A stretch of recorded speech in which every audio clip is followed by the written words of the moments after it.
Buen día a todos. Bueno, como ya les había comentado, esta clase va a quedar grabada. La voy a hacer en dos partes porque es medio larguita darla todo en una sola clase. Así que igual voy a subir, digamos, los videos de la primera parte y segunda parte. Ahora voy a apagar la cámara y voy a hacer la presentación en PowerPoint.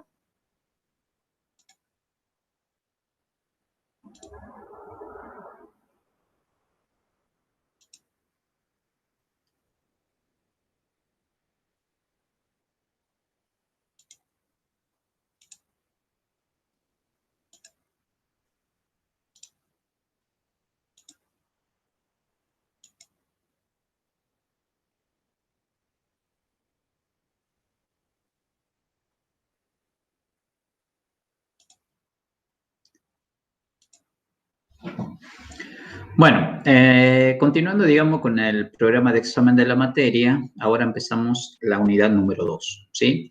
En esta unidad número 2, nosotros vamos a ver todo lo que es la parte de célula de tipo procariota, ¿sí? Acá estaría, digamos, el contenido de esta unidad.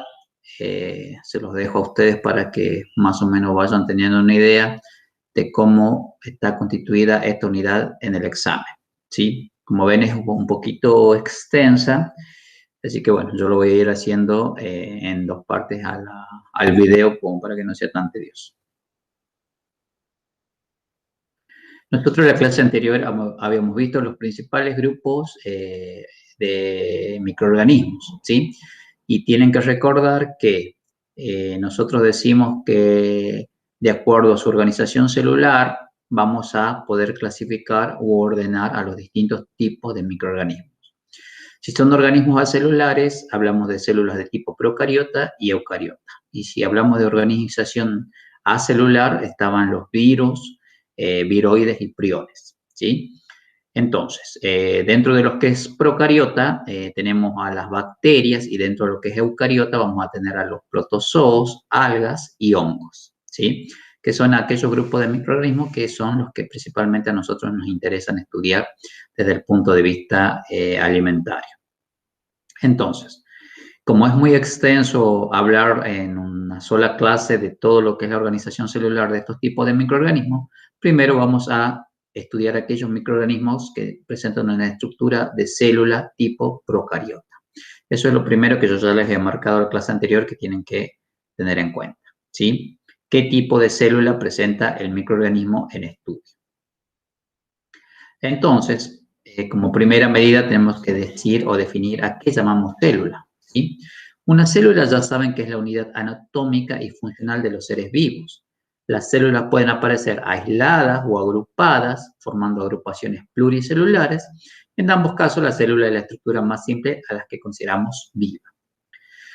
Hoy en día se reconocen tres linajes celulares presentes en la Tierra: las arqueas y las bacterias, que son procariotas unicelulares, y las células eucariotas, que pueden ser unicelulares y formar organismos pluricelulares. Las procariotas no poseen compartimentos internos rodeados por membrana, salvo excepciones, mientras que las eucariotas contienen orgánulos membranosos internos. Uno de los compartimentos membranosos de la eucariota es el núcleo, ¿sí? Entonces, es importante marcar la diferencia entre lo que es las características de una célula procariota y de una célula eucariota. Entonces ya partimos de la premisa que son estructuras vivas o que conforman estructuras de seres vivos a la célula. ¿Sí? Bueno, y acá lo que hago es básicamente presentarles los tipos de células que ya les acababa de mencionar anteriormente, cuáles son las diferencias. En una procariota, digamos, son las células más simples, se podría decir, más primitivas y más pequeñas. Y dentro de este tipo de células están las bacterias. ¿Qué otra característica tenemos en las células procariotas? El material genético está disperso en el citoplasma y no tienen un núcleo verdadero. A diferencia de las células eucariotas, son más complejas y más evolucionadas que las procariotas, también son de mayor tamaño, tienen un verdadero núcleo y estas células formarían parte, digamos, de lo que nosotros llamamos el reino animal, vegetal y otros. Pero, digamos, si hacemos o si hablamos a nivel general o grandes rasgos, bueno, obviamente vamos a hablar de un reino vegetal y de un reino animal. ¿Por qué? Porque hay diferencias entre las células de una planta y las células de un ser vivo animal. ¿Cuáles son esas diferencias? En las células de tipo vegetal hay la presencia de cloroplastos que se utilizan para el proceso de fotosíntesis y también hay pared con una estructura de celulosa. Para el caso de las células animales no hay cloroplasto y no poseen pared de celulosa, ¿sí? Entonces de ahí la diferencia, digamos, que ustedes tienen que tener presente cuando vamos a estudiar células. Acá lo único que les puse es una diferenciación que es importante que se acuerden o que sepan en realidad entre una célula procariota y eucariota. Ya dijimos que a nivel de organismo, dentro de las procariotas están las eubacterias y las arqueobacterias, y a nivel de las eucariotas tenemos a los animales, plantas, hongos y protistas. Tipo de organización. Bueno, las procariotas son unicelulares y las eucariotas pueden ser unicelulares y multicelulares o pluricelulares, formando grupos o cúmulos de células. El tamaño medido en micrómetros, fíjense en acá, la unidad de medida son los micrómetros. Las procariotas andan en un orden de 0,5 a 10 micrómetros, micrones si lo quieren llamar, en tanto que las eucariotas andan de 10 a 150 micrones. En cuanto a la presencia de orgánulos, las procariotas no lo poseen, las eucariotas sí. Son estructuras especializadas que tienen una función específica, digamos, dentro de la célula. Eso ya lo vamos a ver más adelante cuando veamos, en este caso, células procariotas y cuando en la otra unidad veamos células eucariotas. Citoesqueleto, las procariotas no lo poseen, las eucariotas sí. Pared celular, las procariotas sí poseen. Y para el caso de las eucariotas depende del organismo. Ya dijimos que en este caso las células vegetales sí poseen pared celular, cuya composición es la química es celulosa, no ha sido una célula de origen animal. Si realizan fagocitosis, bueno, las procariotas no lo realizan, las eucariotas sí. En cuanto a los cromosomas, número, localización y topología, el cromosoma de las procariotas es 1, en el caso de la eucariota hay más de 1, la localización sería el nucleoide o una región, digamos, dentro de la célula donde estaría libre, digamos, el cromosoma. Se dice que es de tipo circular en las procariotas, no ha sido en las eucariotas donde hay una membrana nuclear que separa, digamos, al cromosoma del resto de los orgánulos de la célula, y su topología o estructura del ADN, digamos, o de los cromosomas, que son obviamente ácido desoxirribonucleico, la forma es lineal, ¿sí? Bueno, esto es importante, digamos, marcar las diferencias ya desde las primeras clases entre una célula procariota y una célula eucariota. Esto les va a servir para entender, digamos, todas las otras unidades subsiguientes. Acá lo único que les hago es mostrar una imagen donde, digamos, bueno, a ver, acá tenemos una célula eucariota y acá tenemos una célula procariota. Marcar las diferencias que uno las puede ver a simple vista. Por ejemplo, para una procariota, que es en la que nosotros nos vamos a centrar, ¿cuáles son los componentes? Tenemos una membrana externa, tenemos un flagelo, tenemos la pared celular, tenemos un espacio que se llama periplásmico, pueden haber vacuolas de gases que se llaman cuerpos de inclusión, hay una membrana citoplasmática, ahí hay una región que se denomina nucleoide, donde estaría el cromosoma o el ADN de la célula procariota, ¿sí? Entonces, esto ya me va marcando diferencias con respecto a una célula de tipo eucariota. En las eucariotas, ¿qué vamos a tener presente? El núcleo, donde se encuentra la información o el ADN de esta célula. Tenemos una membrana citoplasmática, tenemos un citoesqueleto, la presencia de lisosomas, el aparato de Golgi, las mitocondrias, un retículo endoplasmático, los peroxisomas, ¿sí? Bueno, fíjense la diferencia en cuanto a orgánulos de una célula eucariota y de una célula procariota, ¿sí? Entonces, de acá ustedes ya tienen que ir recordando y marcando esas diferencias que son importantes. Bueno, acá casi es lo mismo, pero acá lo único que yo le puedo agregar es el tamaño aproximado de 2 a 100 micrómetros, una eucariota. Una procariota ya dijimos que era de 5 a 3 micrómetros. La diferencia en cuanto a la presencia de algunos elementos, digamos, dentro de las células. Ya dijimos que la procariota tiene una pared celular que es importante, esa pared en el caso de las bacterias. Tienen ribosomas que se denominan 70S, tienen plásmidos que son, que también se denomina o se llama ADN tipo extracromosómico, que, que tienen una importante función dentro de las bacterias. Después tenemos el ADN que es propiamente cromosómico, que es el que va a dar origen a las células hijas de esta célula madre. Tenemos la membrana citoplasmática y en algunos casos pueden estar presentes los mesosomas, ¿sí? Para el caso de una célula eucariota, bueno, ya dijimos que, o ya deben recordar ustedes la presencia de las mitocondrias, del aparato de Golgi, del retículo endoplasmático. El ADN se encuentra dentro de un núcleo que hay una membrana nuclear y los ribosomas son de tipo 80S.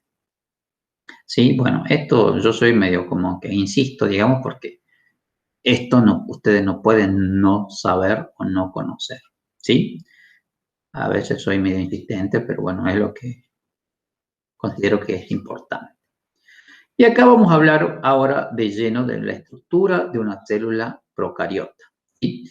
Acá, digamos, si la vemos a grandes rasgos, cuáles son los componentes de una célula procariota. ¿Sí? Yo hablo de célula, pero acuérdense que dentro de la célula procariota están las bacterias, o también se puede decir las eubacterias y las arqueobacterias. ¿Sí? ¿Cuáles son los componentes elementales? Si vamos de afuera hacia adentro, de la parte externa hacia la parte interna, nosotros vamos a tener, por afuera tenemos lo que sería una cápsula o glicocálix, fíjense acá está marcadito, que sería esto de color, no sé, bordó si lo quieren llamar. Hay una capa externa, después tenemos lo que sería de color naranja, la pared celular, ¿sí? Después tenemos el flagelo, que es un elemento importante en algunas bacterias, no en todas. Pueden haber gránulos de alimentos, sustancias de reserva. Los ribosomas son muy importantes. Los plásmidos, ya dijimos que era ADN extracromosomal, que también son importantes. Esta sería la región del nucleoide, o básicamente sería el cromosoma de esta célula procariota, ¿sí? El citoplasma, donde, bueno, básicamente estarían los ribosomas y los plásmidos y el cromosoma o el ADN, digamos, de la célula, y, bueno, la membrana plasmática, ¿sí? Esto es lo que ustedes tienen que meterse en la cabeza ya desde la primera clase. Bueno, y después tenemos las pili, que no lo había nombrado, que son estructuras no esenciales, se llaman, pero que también tienen una función en algunas bacterias. Ahora marcamos las características de una célula procariota. Dice, hablando de características generales, ¿qué podemos decir? Son el grupo más antiguo de organismos sobre la Tierra, como así también los más abundantes. Pueden sobrevivir en muchos ambientes que no toleran otras formas de vida. Son los más importantes descomponedores que degradan el material orgánico para que pueda ser utilizado por los vegetales. El éxito de las procariotas se debe a su gran diversidad metabólica y a su rápido ritmo de división celular. Son seres vivos que se reproducen muy rápido, digamos, tienen un tiempo de generación de 20 minutos para una bacteria que se llama E. coli, ¿sí? Eso lo vamos a ver en las unidades, creo que es las 8, 7, no me acuerdo. Entonces, de todas estas características es la importancia de estudiar estos seres vivos, ¿sí? Su capacidad de reproducción, su tipo de tiempo de reproducción rapidísimo, la diversidad metabólica, la función que cumplen en cuanto a descomposición de material orgánico y que pueden vivir en distintos ambientes. Ya les habíamos dicho, deben haber estudiado algo, que pueden estar en el aire, pueden estar en el suelo, pueden estar en el agua, ¿sí? Y son los más abundantes a nivel o dentro de la Tierra o en el sistema terrestre, ¿sí? Entonces vamos a hablar o hacer una clasificación a nivel de reino, ¿sí? Nosotros le decimos al reino Procaryotae o reino Monera, y dentro de este reino vamos a hablar de dos subreinos: el subreino de las arqueobacterias y el subreino de las eubacterias. Dentro del subreino de las arqueobacterias tenemos aquellas que se denominan halófilas, aquellas que se denominan metanógenas y otras que se denominan termoacidófilas. Y dentro del subreino de las eubacterias vamos a tener a las bacterias sin pared celular, a las bacterias con pared celular que se denominan gram positivas y a las bacterias con pared celular que se denominan gram negativas, ¿sí? Entonces, es importante esta clasificación para poder conocerlas o irlas estudiando, porque todas, en cierta forma, ya a nivel estructural de tipo celular, son distintas, ¿sí? Bueno, y acá yo le voy a marcar una diferencia, o elegí este cuadrito porque es importante, digamos, por qué hablamos de arqueobacterias, por qué hablamos de bacterias y por qué hablamos de eucaria. Esto que yo puse acá arriba tiene que ver con lo que nosotros llamamos el dominio. Esto lo vamos a ver cuando veamos la parte de taxonomía, o incluso ya lo he explicado en la unidad anterior, donde nosotros hablamos, podemos hablar a nivel de dominio o a nivel de reino. Si trabajamos a nivel de dominio, tenemos tres dominios: el dominio eucaria, el dominio arquea y el dominio bacteria, ¿sí? Obviamente son, digamos, células o seres vivos que presentan características diferentes. Esas características diferentes, ¿a qué se deben? A la composición de la pared celular de estos tres dominios, a la membrana citoplasmática y al genoma, ¿sí? En base a estas tres estructuras de una célula, se marca la diferencia entre estos tres dominios. Cuando hablamos del dominio arquea, dice que la pared posee lo que se llama un pseudopeptidoglucano o solo está formado por proteínas. En cambio, las bacterias tienen un peptidoglucano o glicano, que es lo mismo. Y en el caso del dominio eucaria, las plantas tienen una pared cuya composición química es la celulosa. Para el caso de los animales no tienen pared celular, y para el caso del reino fungi, la pared celular tiene un componente que se llama quitina, ¿sí? Entonces ya marcamos la diferencia entre estos tres dominios: arquea, bacteria y eucaria. Para el caso de las membranas, decimos que en el dominio arquea, la membrana está constituida básicamente por lípidos, y las cadenas hidrocarbonadas ramificadas están unidas al glicerol. Ahí se van a tener que acordar algo de química biológica, por enlaces de tipo éter. Química biológica, química orgánica, donde ven estructuras de origen orgánico o macromoléculas, como son los lípidos. Y para el caso de los dominios bacteria y eucaria, estos lípidos, o sea, las cadenas son de ácidos grasos, están unidos al glicerol por un enlace de tipo éster, ¿sí? Ya lo vamos a ver en la siguiente diapositiva, cuál es la diferencia a nivel de membrana, hablando de la estructura química de la membrana citoplasmática. En cuanto al genoma, el dominio arquea y bacteria tienen un ADN único, circular, y existen o están presentes los plásmidos. En tanto que en el dominio eucaria, el ADN está fragmentado en cromosomas múltiples, ¿sí? Bueno, este cuadrito es importante que lo sepan o estudien, porque de acá está expresada, digamos, la diferencia entre los tres dominios a nivel de pared, membrana y genoma. Bien, y acá era lo que les hablaba hace rato de la diferencia en cuanto a la membrana citoplasmática, ¿sí? Fíjense, para el caso de las arqueas y para el caso de las bacterias. Esta sería la cadena hidrocarbonada para el caso de arqueas y bacterias, Y acá tenemos, acuérdense que se unían al glicerol, para el caso de las arqueas por un enlace de tipo éter, y para el caso de las bacterias el enlace al glicerol, digamos, es por un enlace de tipo éster, ¿sí? Entonces, y acá también está marcada, digamos, la diferencia en cuanto a la membrana citoplasmática, que para el caso de las bacterias es una bicapa lipídica, ¿sí? Esto lo deben haber visto ya. Digamos, estos son los lípidos, que son como unos fosforitos, ya lo deben haber visto, digamos, en alguna materia, donde tenemos una parte hidrofóbica y una parte hidrofílica, ¿sí?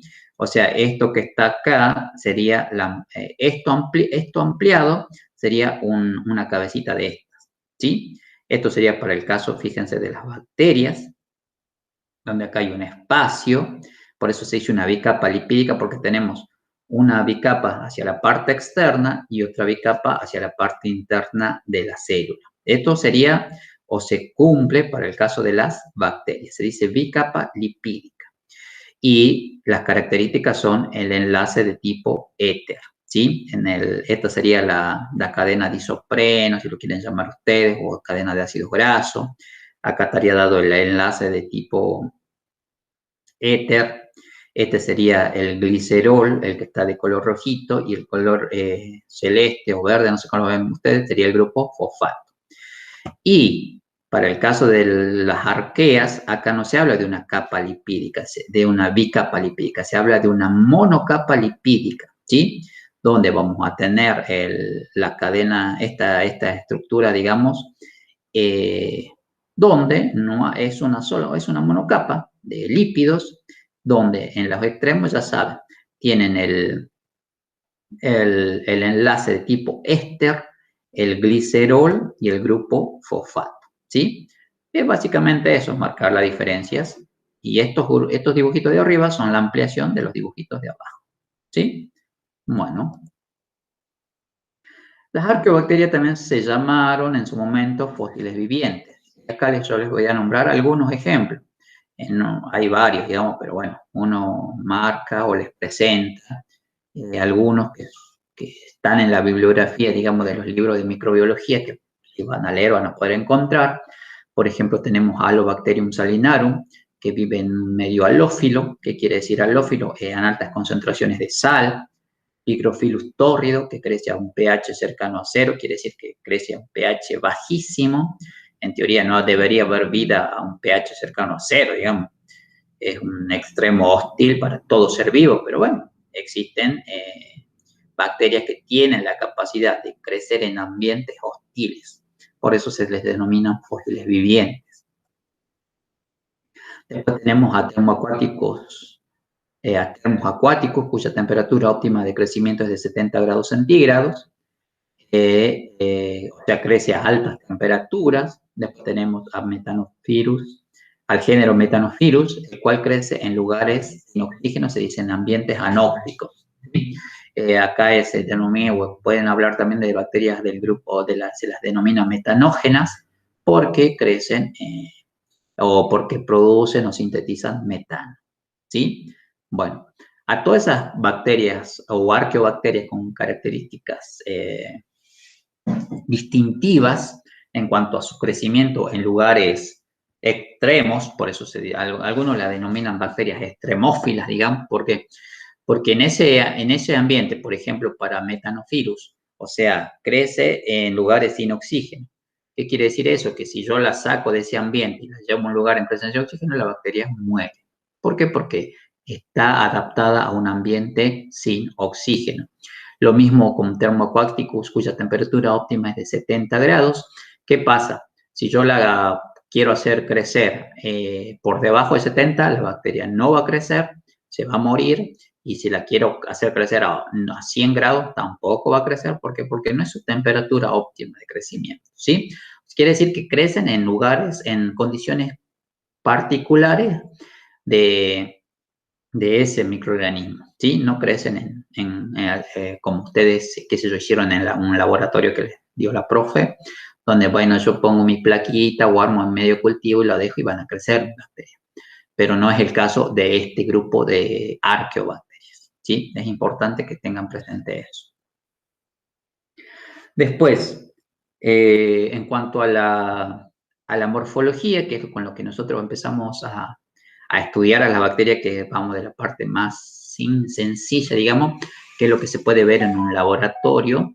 Las bacterias presentan numerosas formas, pero se las puede clasificar en los siguientes grupos, que son los más comunes, digamos.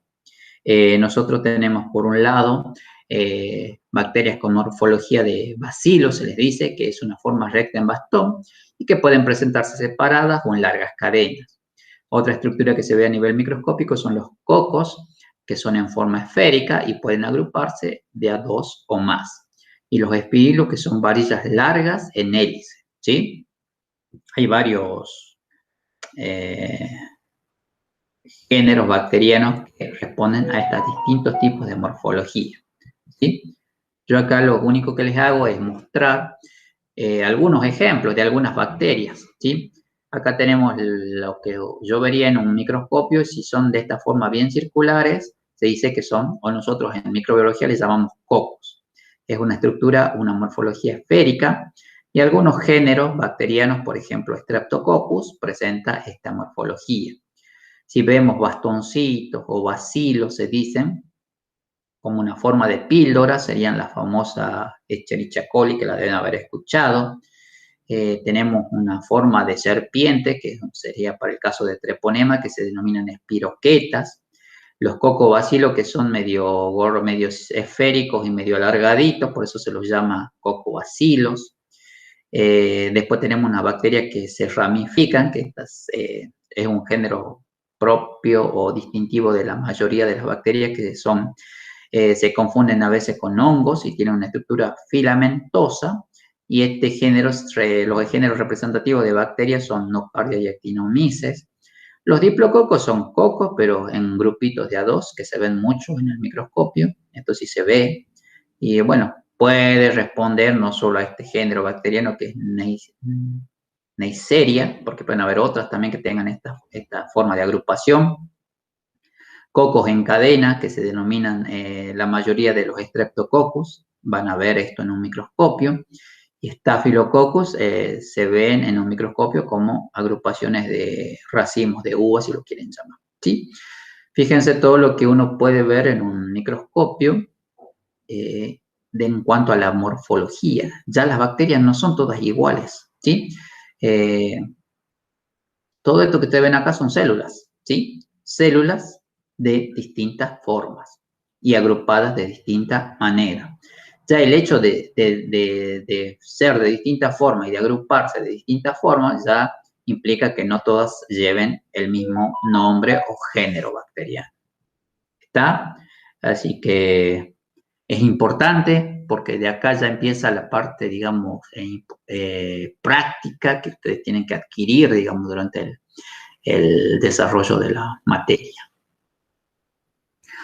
Y bueno, en cuanto al tamaño, también esto es importante, ya habíamos hablado al principio cuáles eran más o menos el tamaño de las bacterias, y decimos que dentro de la más pequeña tenemos a los micoplasma, que tienen un diámetro de 0,3 micrones, y actualmente se descubrieron los que se llaman las nanobacterias, que tienen un diámetro entre 0,2 y menos de 0,05 micrones, o sea, son estructuras muy pequeñas, ¿sí? Una E. coli anda en el orden de 1,1 a 1,5 micrones de ancho y 2 a 6 micrones de largo. La cianobacteria, por ejemplo, oscilatoria, tiene un diámetro de casi 7 micrones y las espiroquetas pueden alcanzar una longitud aproximadamente de 500 micrones. Pero siempre hay excepciones a la regla, ¿sí? ¿Qué quiere decir esto? Que hay bacterias que no cumplen con esta regla en cuanto al tamaño. Y, por ejemplo, hay una bacteria enorme. Vamos a ver en la siguiente diapositiva una fotografía de Epulophisium fischelsoni, que presenta un tamaño de 600 por 80 micrones. Y más recientemente también se ha descubierto una bacteria aún más grande en sedimentos oceánicos, que es Thiomargarita navimiensis. Ya son bacterias, ¿por qué? Porque la célula es de tipo procariota, ¿sí? Y acá la tienen Pulophysium fischel-Johnny, y acá estaría Tío Margarita naviensis, y acá estaría el tamaño. Están en el orden de 650 micrómetros y están en el orden de 850 micrómetros. Y ahí estaría el año en que han sido descubiertas, 1995 y 1997. Bueno, acá lo mismo, la denomina bacteria gigante, Actium margarita naviensis. Bien, y ahora vamos a hablar un poquito de lo que serían las estructuras bacterianas, ¿sí? Se las puede clasificar como constantes y como accesorias. Dentro de las estructuras esenciales, ¿cuáles son? El ADN, la membrana plasmática, la pared celular y los ribosomas. O sea, estas estructuras son esenciales y son importantes y siempre están presentes en una célula procariota o en una célula bacteriana, si lo quieren llamar así. Y las no esenciales que pueden estar presentes o no es el caso de las cápsulas, de los flagelos, de las fimbrias, de los pelos y de las inclusiones citoplasmáticas. O sea, estas pueden estar o no. En cambio, estas, las esenciales, sí o sí están siempre presentes. Bien. Vamos a hablar un poquito de algunas estructuras y después vamos a entrar en detalle de cada una de esas estructuras, ¿sí? Entonces, cuando hablamos de células bacterianas, ¿cuáles son las estructuras importantes? Primero, la pared celular. ¿Cuáles son las características de la pared celular? Ubicada por fuera de la membrana plasmática, es una estructura vital para las bacterias que la poseen. ¿Por qué? Porque tiene una función importante, que ya la vamos a ver en detalle. Después estaría la membrana celular, que es una estructura también esencial para la bacteria y representa una barrera que separa el interior del exterior celular. Entonces, la membrana celular también es importante porque tiene distintas funciones dentro de la célula. Los cuerpos de inclusión, que son gránulos de material orgánico o inorgánico, algunas veces rodeados de membrana y funcionan como almacenamiento de compuestos energéticos, que no son muchos, digamos, pueden estar o no. Los ribosomas. Están compuestos, digamos, por proteínas y ácido ribonucleico. Su coeficiente de sedimentación es de 70S con dos subunidades que se denominan 50S y 30S. Después tenemos los plásmidos, que constituyen lo que se llama el material genético extracromosómico y están constituidos por secuencias cortas de ADN circular bicatenario y que puede existir y replicarse independientemente del ADN cromosómico y son heredados también por las células hijas. Las bacterias no poseen membrana nuclear, poseen no poseen nucleolo ni aparato mitótico, su material genético está constituido por una molécula de ADN circular enrollado sobre sí mismo y asociado a proteínas básicas. Esos serían las estructuras esenciales. El cromosoma procariótico casi siempre está constituido por un círculo de doble cadena de ácido desoxirribonucleico, el famoso ADN, y está irregularmente distribuido en una zona amplia denominada nucleoide. Acá tendríamos el ejemplo o la diferencia. Este sería el ADN bacteriano, que es el ADN cromosómico, y los plásmidos, que también son ADN, pero se denominan que son extracromosómicos y que tienen una función también importante dentro de la célula bacteriana. Las membranas contienen tanto proteínas como lípidos, aunque las proporciones exactas de unas y otras varían ampliamente. Esa sería la composición a nivel molecular de las membranas. Acá, digamos, tenemos un ejemplo de una estructura de membrana, ¿sí? Estas son proteínas periféricas, las de abajo, esta sería una proteína integral. Acá tenemos un glicolípido, acá tenemos un oligosacárido, tenemos digamos, una hélice o una zona de región de proteína que permite mantener en contacto la parte externa con la parte interna de la célula, ¿sí? Entonces, esto sería un ejemplo, digamos, de cómo estaría organizada la estructura de la membrana plasmática. Bien, La pared celular de las bacterias. ¿Por qué es importante? Porque les confiere la forma a las bacterias y le proporciona protección mecánica, ya que ellas se pueden encontrar en distintos ambientes. O sea, cuando se dice las bacterias, se hace referencia a que las bacterias se pueden encontrar en distintos ambientes. Están constituidas por sustancias poliméricas complejas, conocidas como peptidoglucano, también llamada mureína, y que le confiere la naturaleza rígida. ¿Sí? Bien, y acá, en teoría, tendríamos que entrar a hablar de la composición de la pared celular a nivel químico, ¿sí? Entonces, yo voy a parar acá esta primera parte, digamos, de la clase para que no se haga tan larga y aburrida. Y en una segunda clase que la voy a grabar más adelante, o sea, me refiero en algún momento del día, para terminar, ¿sí? Así que bueno, paro acá y esta sería la primera parte de la unidad número 2.